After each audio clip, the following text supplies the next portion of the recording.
Oi, pessoal. Vamos continuar o estudo da Ilíada, pegando agora o trecho entre os cantos 12 e 15, em que os troianos estão avançando sobre os aqueus, derrubando a muralha, se aproximando das naus. Heitor está convencido de que Zeus o favorece nisso,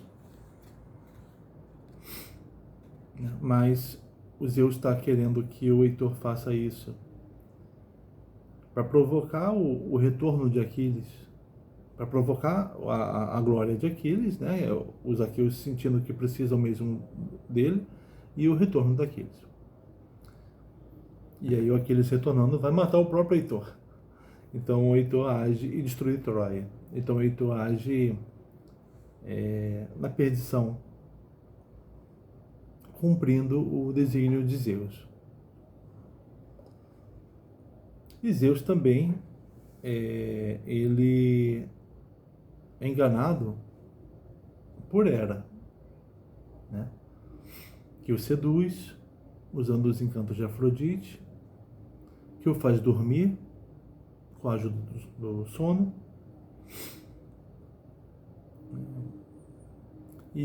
Mas o âmbito de Zeus compreende o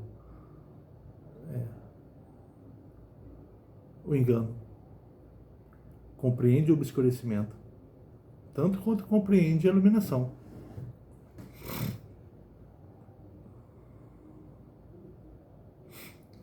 Porque o Zeus ele domina tudo o que acontece no céu e também sobre a terra, né? Todo o âmbito do ser.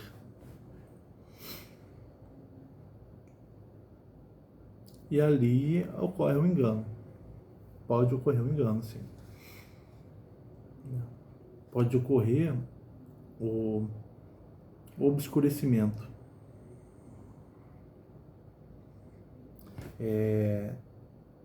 Filhas da noite, que causam engano, atuam na terra.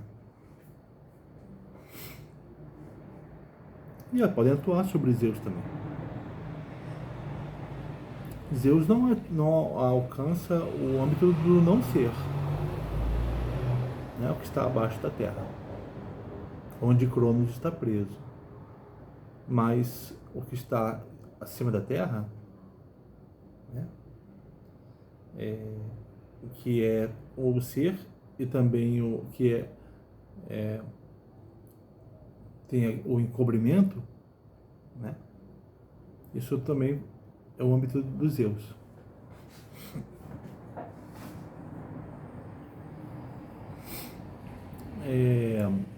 Mas a linguagem de Zeus, ela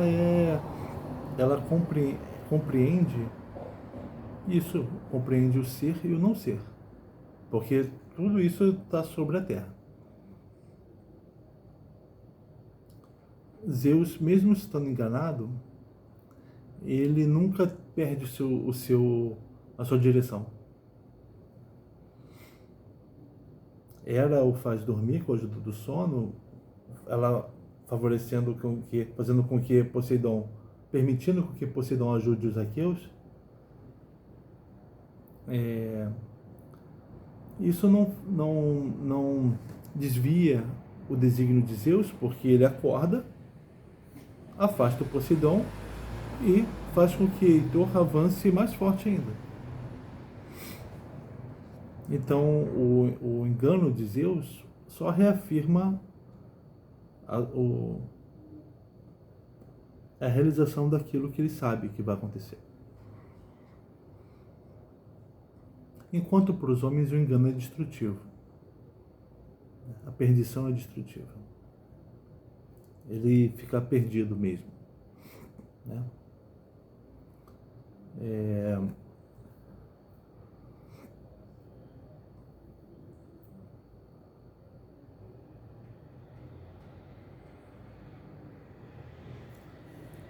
Antes da gente falar com mais detalhes aqui desse trecho da Ilíada, eu quero pegar esse texto aqui do Paulo Giraldelli Júnior, filósofo, Semiocapitalismo, esse livro aqui, em que ele vai falar sobre a linguagem, que é uma coisa dos homens, né? Vai falar que no século VI a.C., Parmênides recebeu a visita das musas, né? Diz ter recebido a visita das musas, que disseram para ele: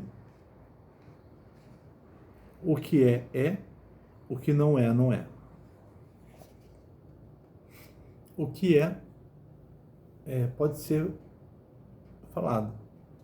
O que não é, não pode ser falado. O não é, o nada, né? Não tem como ser falado.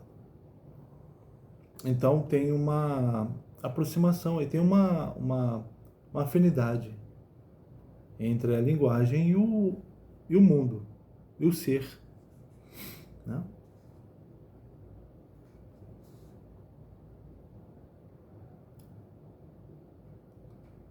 Foi isso que as musas disseram para Parmênides.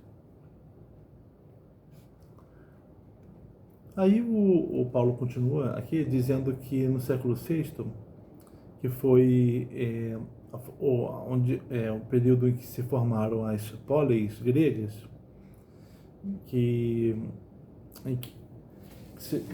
lugares em que havia discussão política, né? As leis não eram mais dadas por reis, não tinha mais reis, né? Para dizerem a palavra eficaz, a palavra transmitir a palavra divina, né? Aquela palavra que está afim ao mundo, né? Não, agora as leis são discutidas pelos homens nas assembleias, né? Então aí nesse âmbito funcionam os sofistas, que querem ensinar os homens como argumentar, como convencer os outros. Platão se indispõe contra os sofistas porque ele também se indispõe contra a democracia, porque na democracia, nesse regime em que os homens decidem as leis e também os vereditos, Sócrates, o seu mestre, e para ele o mais justo dos homens, foi condenado à morte em Atenas, né? Então a democracia ela permite a injustiça, ela precisa ser melhorada, né? A política precisa ser melhorada por Platão.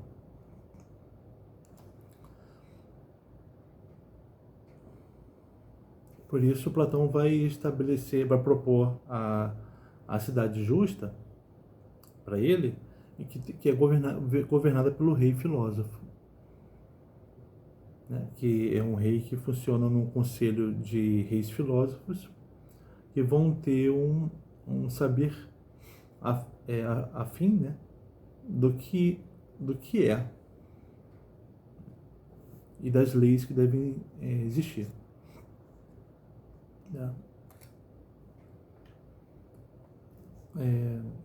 Mas o Platão ele está no diálogo sofista, ele mostra o Sócrates discutindo com um sofista, né?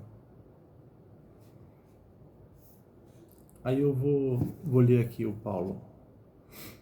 Eles, os sofistas, eram pagos pela elite ateniense para ensinar a falar. A oratória e a retórica passaram a ser instrumentos políticos tão eficientes quanto a espada. Com isso, a linguagem foi ainda mais notada. Mas o uso da linguagem, sabemos bem, infringe as leis dadas pelas musas a Parmênides. A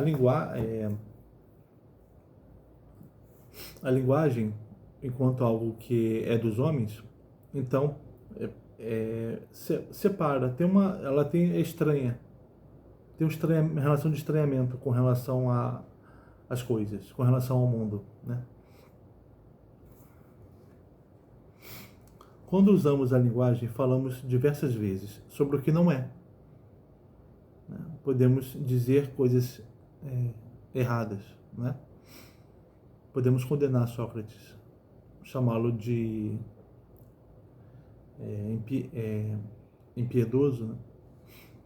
Se tenho em cima da mesa um vaso, posso falar dele, e concomitantemente também daquilo que o nega. Uma xícara ao lado. Né? Eu posso falar do vaso que está em cima da mesa, né? Também posso falar daquilo que nega o vaso, que é a xícara que está do lado dele. Ora, como se pode ver, falamos do que nega o ser.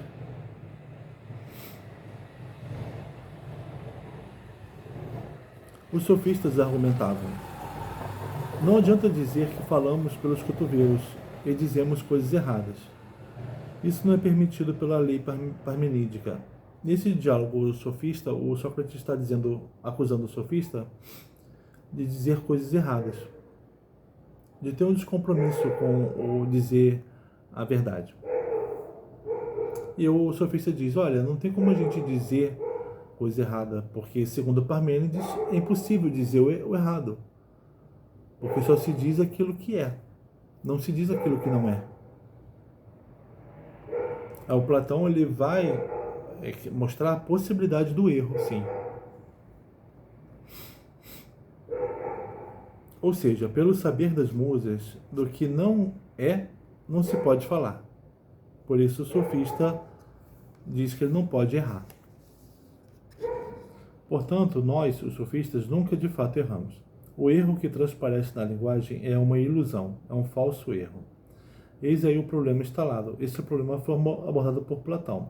Platão dizia que cão e lobo se parecem, mas que é preciso notar bem que não são a mesma coisa. Fazia-se necessário ficar com o amigo cão e rechaçar o lobo. Você quer separar o cão do lobo porque você quer ficar com o cão, né? Ao seu lado e não com o lobo.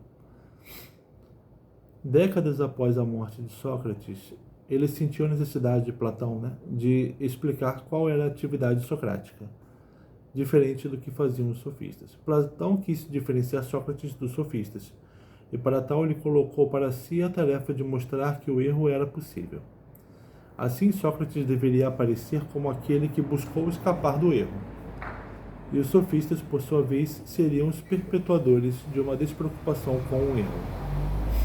Então, no âmbito humano, diferente do âmbito de Zeus, né, que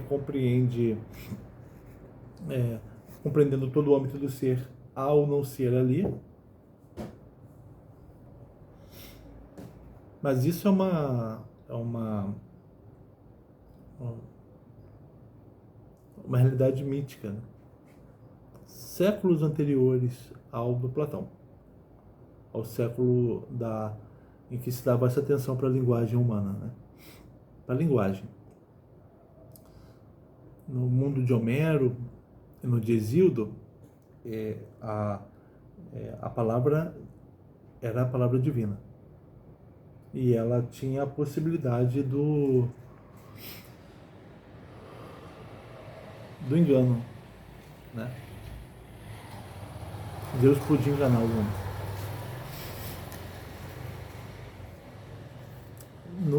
Aqui no século VI começa a se discutir a linguagem. E os sofistas estão dizendo que eles não podem errar. E Platão vai dizer: sim, vocês podem errar.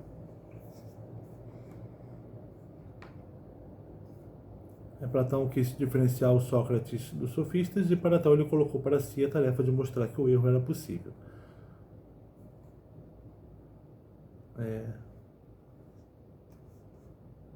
Para executar tal tarefa, Platão teve de salvar a linguagem. Ele admitiu que falamos o erro. Sim, antes de tudo, porque quando estamos negando, não estamos nos referindo ao não ser, ao nada, mas simplesmente estamos falando sobre o diferente. A xícara que nega o vaso não é o não ser do vaso, mas o diferente do vaso.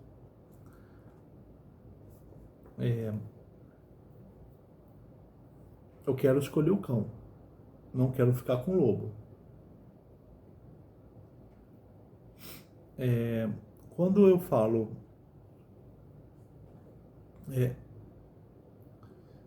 o cão, ele não é o lobo, ele não é o não ser do cão, né? Porque o não ser do cão seria muito amplo, né? O que é não ser eu? Amplo demais. Não dá para você dizer isso, né? Agora, se vem um outro homem aqui, não dá para dizer que ele é o meu não ser, porque o meu não ser é muito amplo. Ele é diferente de mim. Então eu posso dizer, esse é Tiago, falando desse outro homem, né? Digamos que na verdade ele tem outro nome, mas eu posso dizer ele é Tiago. Eu estou dizendo uma coisa errada. Não porque eu estou dizendo o não ser a respeito dele, mas porque eu estou falando algo diferente. Algo diferente. Eu estou dizendo um nome diferente.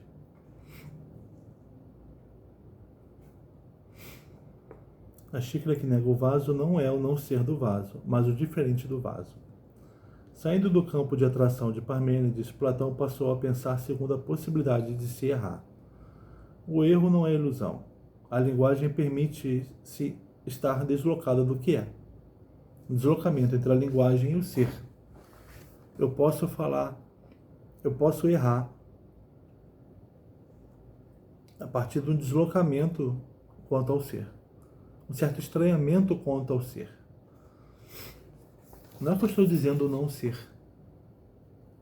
mas eu estou dizendo algo que não se acomoda ao ser. Então, o Paulo, nesse livro, ele está querendo dizer como a linguagem, ela não ela é tudo que nós temos para falar do ser, mas ela não pode espelhar o ser. Ela tem uma relação estranha com o ser. Porque o erro é possível, né? Ao salvar a linguagem, sua existência enquanto que está autorizado a falar o errado, Platão saiu do campo parmenídico. Dessa maneira, traçou o rosto do cão como não sendo o lobo. É diferente do lobo.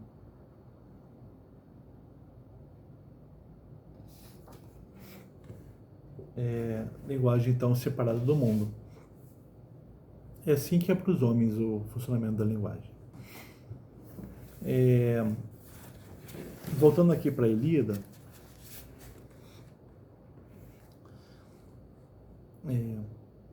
a gente está vendo os homens lidando com os sinais divinos, né? Voltando séculos antes, os homens entendendo que os sinais divinos são verdadeiros. Né? Heitor toma como verdadeiro o sinal que ele recebeu de Zeus, de que ele conseguiria derrotar os aqueus. Né?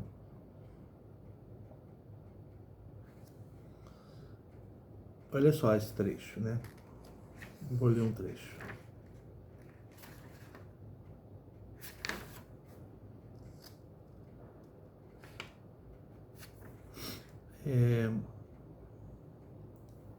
Então eles estão próximos ao muro, né? Estáticos, hesitam no beiral do fosso. A ponto de transpô-lo, um pássaro aparece. Estão diante de um poço, né? Que protege os aqueus, aparece um pássaro. Águia altanira, arremetendo pela esquerda. Vem uma ave pela esquerda, assim, ó. Uma águia. trazendo a serpente, rubra entre as garras, grande, viva, pulsante, que não renuncia à luta, e fere o peito da ave, perto da garganta, num bote para trás. Vem da esquerda para a direita uma águia segurando uma grande serpente, e essa serpente fere a águia, morde o peito da ave, e a ave a solta, longe de si, excruciante em meio à turba, e voa ao fluxo da rajada, estridulando. Os troas tremem ao verem retorcendo-se a serpente ao lado, signo do cronida porta-égide. A ave solta a serpente no meio dos troianos, que ficam apavorados pela serpente e também pelo sinal divino, né? As aves voando são sinais de Zeus.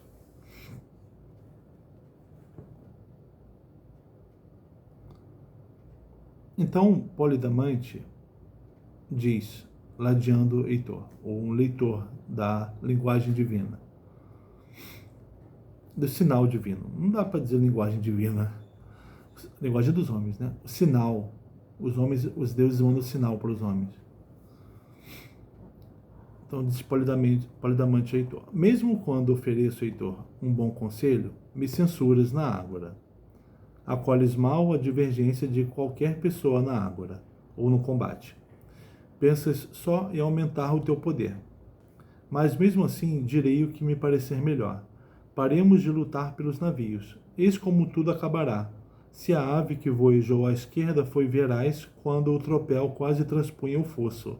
A águia cujas garras retinham a serpente rubra, descomunal e viva, que soltou na volta ao próprio ninho, sem poder levá-la às crias. O Polidamante está dizendo: a ave não conseguiu levar a serpente para alimentar as crias dela. Então, da mesma forma, nós, os troianos, estamos querendo acabar com os aqueus, estamos nos aproximando dos aqueus, mas não vamos conseguir tirar lucro nenhum disso. A gente só vai se destruir fazendo isso. Isso é um sinal divino, o que acabamos de ver. Assim como com nossa força imensa, arrasaremos a porta e o muro dos aqueus, que cederão, mas refaremos o caminho em desordem. Sim, conseguiremos aquilo que você acha que vamos conseguir, mas tem algo que você não sabe. Refaremos o caminho em desordem quando voltarmos, abandonando muitos teucros que os argivos hão de matar ao defenderem os navios. Vamos sair, vamos fugir dos acampamentos aqueus em desordem e morrendo para eles. É o que um profeta afirmaria, sabedor dos prodígios, e o exército o acolheria. Elmo luzente, Heitor olha de lado e diz: tua arenga não me agrada nem um pouco. Sabes oferecer conselhos mais aquitalados. Heitor não aceita o que o Polidamante diz. Estão discordando quanto ao sinal, aquele sinal. Se falas realmente a sério, sou levado a crer que os deuses destruíram tua mente. Sugeres que se esqueça o que Zeus multi-ecoante deseja, o que ele prometeu-me com aceno. O Heitor está dizendo: esse sinal que você viu não diz o que Zeus pretende. O que ele pretende, ele me mostrou com outro sinal antes. Sugeres que eu me dobre às aves longe aladas, nas quais não presto atenção nem dou valor? Se vem pela direita em direção ao sol, ou pela esquerda em direção à bruma turva.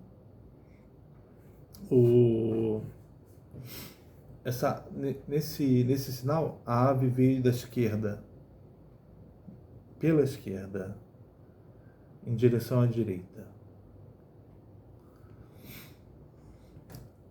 Esse é um sinal desfavorável. Porque o Sol, ele nasce no leste e se põe no oeste, não é? Ele faz o caminho, então, do leste para o oeste. Se a ave veio pela esquerda, em direção à direita, ela está indo em direção à escuridão, né? Porque o Sol já nasceu, ele está aqui em cima. Então aqui já está escuro, à direita já está escuro. Por isso que a ave que vem da esquerda para a direita é um mau augúrio. E a ave que faz o caminho contrário, vem da direita para a esquerda, ela está seguindo o percurso do Sol. Foi essa ave que Heitor viu, e que para ele então foi um bom augúrio.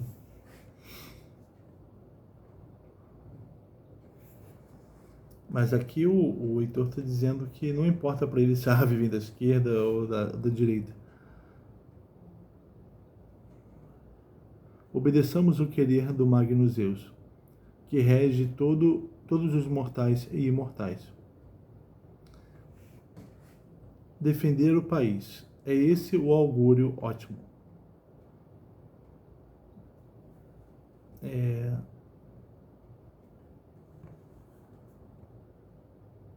Apesar dos sinais, existe um augúrio ótimo, o Heitor diz, que é defender o país. Por que temer o prélio e a carnagem? Mesmo no caso de morrermos, todos nós à beira das naus, a morte não te deve apavorar. Então,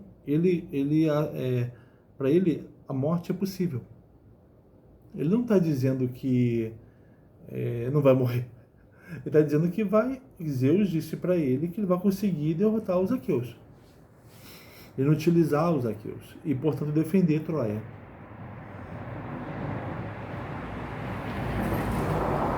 Ele não está dizendo que vai sair vivo, né? Pegando pelo André Malta, o Heitor está enganado.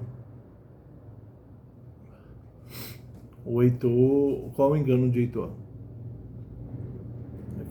Avançando sobre os aqueus, inclusive incendiando uma das naus, ele vai fazer com que o Patroclo avance sobre os troianos, seja morto pelo Heitor, ajudado pelo Apolo, e isso vai fazer o ressurgimento da Aquiles, matando o Heitor e permitindo então a destruição de Troia.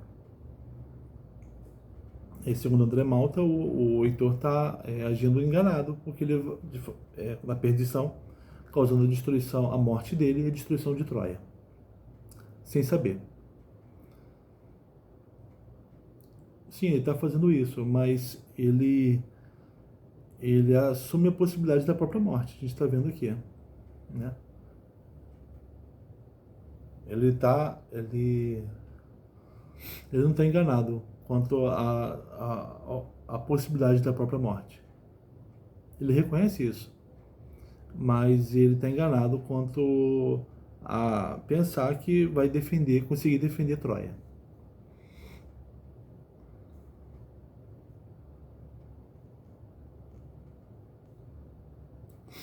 Mesmo no caso de morrermos todos nós à beira das naus, a morte não te deve apavorar.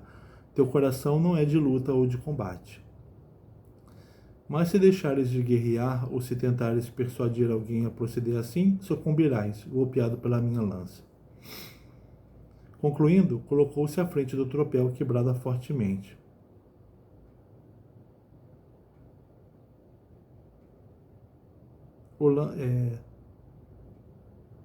O lança-raios, Zeus, suscita uma borrasca desde o monte Ida, que logo envolve na poeira as naus, confunde a mente dos aqueus e doa a glória a Heitor. Confiados no presságio e no vigor, tentavam romper o grande muro argivo.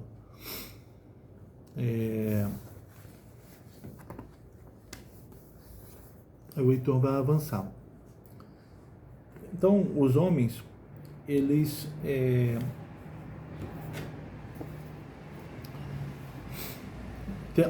tendo linguagem, eles se enganam.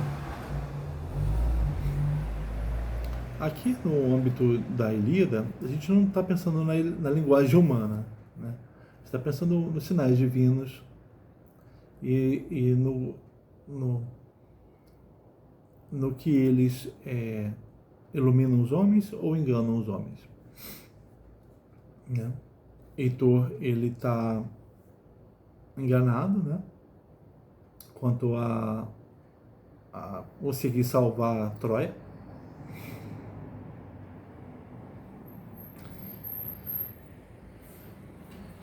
Ele foi enganado por Zeus.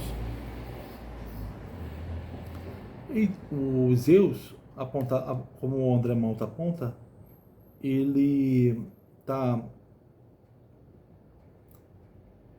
é aquele que esclarece, mas também é aquele que engana, e ele é aquele que é esclarecido e aquele que também é enganado.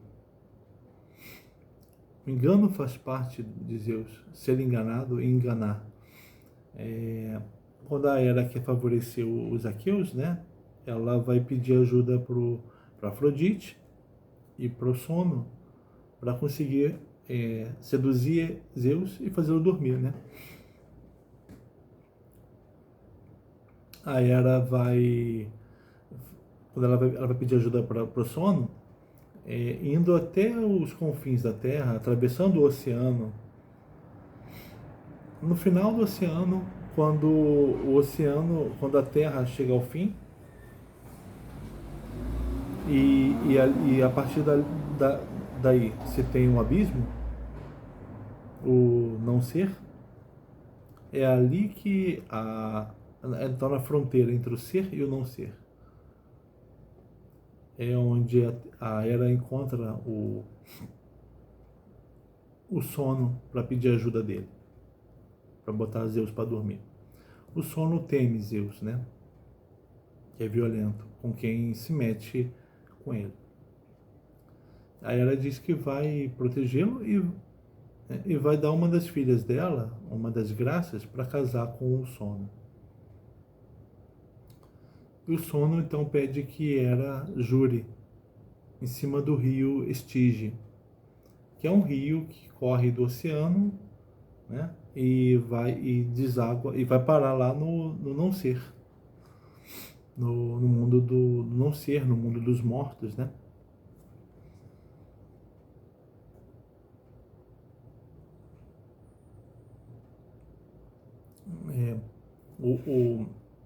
O Sono, como um filho da noite, uma criatura do não ser, né?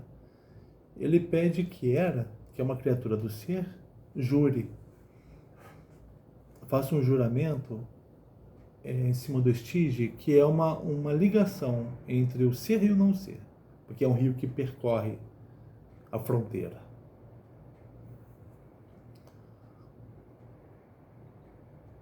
É uma aliança entre o mundo, o que está acima da terra e o que está abaixo, no juramento de Hera para Sono.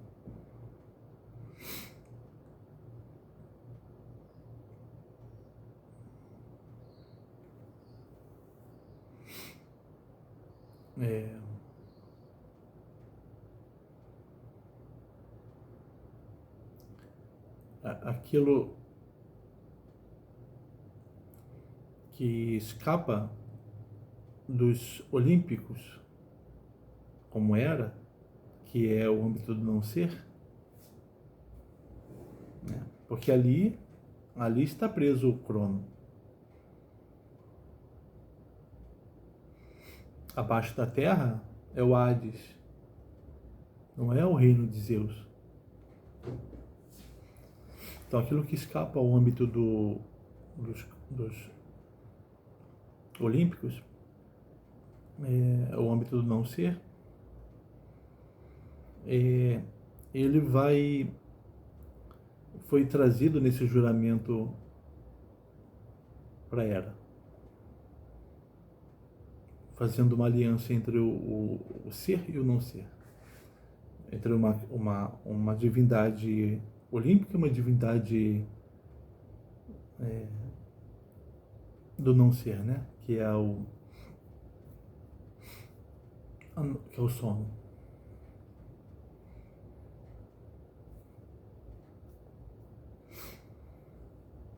Ela foi além do âmbito de Zeus, né? Fazendo uma aliança com alguém do não ser.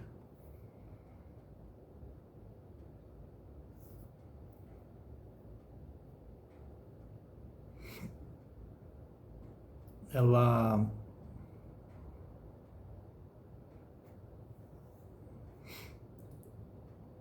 disse a palavra dela do juramento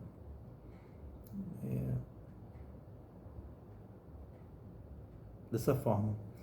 Agora, o Zeus, ele compreende o engano também, né? Mas o engano que funciona em cima da Terra. Porque as forças os filhos da noite, eles atuam sobre os homens, sobre a Terra. A discórdia, a morte, o sono, o sonho, né? As Erines atuam sobre a Terra, né? Então eles atuam num âmbito controlado por Zeus. Inclusive Zeus, ele pode ser enganado, mas o engano de Zeus reafirma o poder dele. Porque quando o Zeus acorda do sono, ele vai despertar ao ser desperto, ele vai despertar o próprio intento dele, fortalecendo Heitor, que tinha sido gravemente ferido pelo Ájax, né? Garantindo o cumprimento da promessa dele para Tétis. Então até o engano, ele reafirma os desígnios de Deus, né? O fato de Zeus fazer o que ele sabe que deve ser feito. Enquanto o engano para o homem é destruição. Por isso que o homem se preocupa muito com, né, nesse mundo américo, em seguir o que Zeus está falando.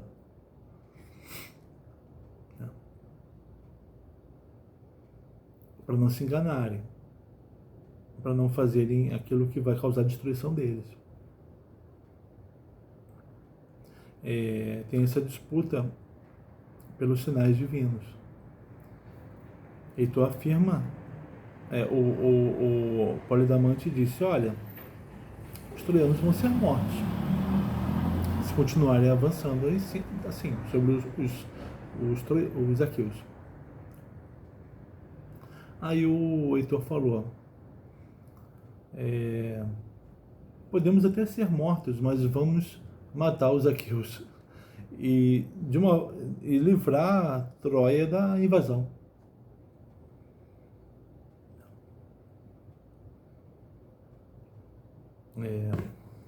O Polidamante não disse que o Heitor falou. Eles estão discordando a respeito do que Zeus diz para eles, né? Dos sinais de Zeus, do que corresponde à verdade, do que é a verdade. A verdade para Heitor é que ele vai inutilizar os aqueus e salvar Troia. A verdade para o Polidamante é que os troianos vão ser mortos pelos aqueus.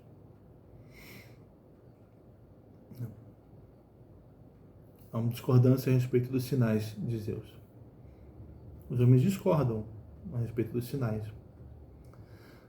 Na época das polis, se aproximando da época do Platão, vai ter então uma preocupação com a linguagem. Com o Parmênides, a linguagem vai ser vinculada ao ser, só se fala daquilo que é, não se fala daquilo que não é. Mas o Platão ele vai dizer,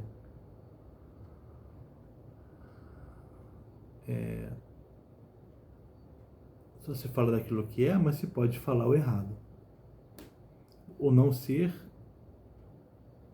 é, é grande demais. Quando eu falo que a possibilidade de eu falar não ser é algo amplo demais. O que eu posso fazer é errar. É errar quando eu falo o que é uma coisa. Esse é um cão, não é lobo.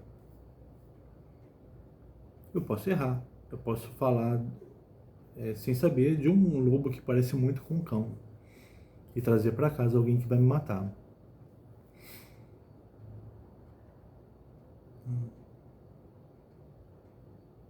Tem são as vicissitudes da linguagem do homem, né? Da linguagem, né? Da vida do homem. Tá bom? Então ficamos por aqui.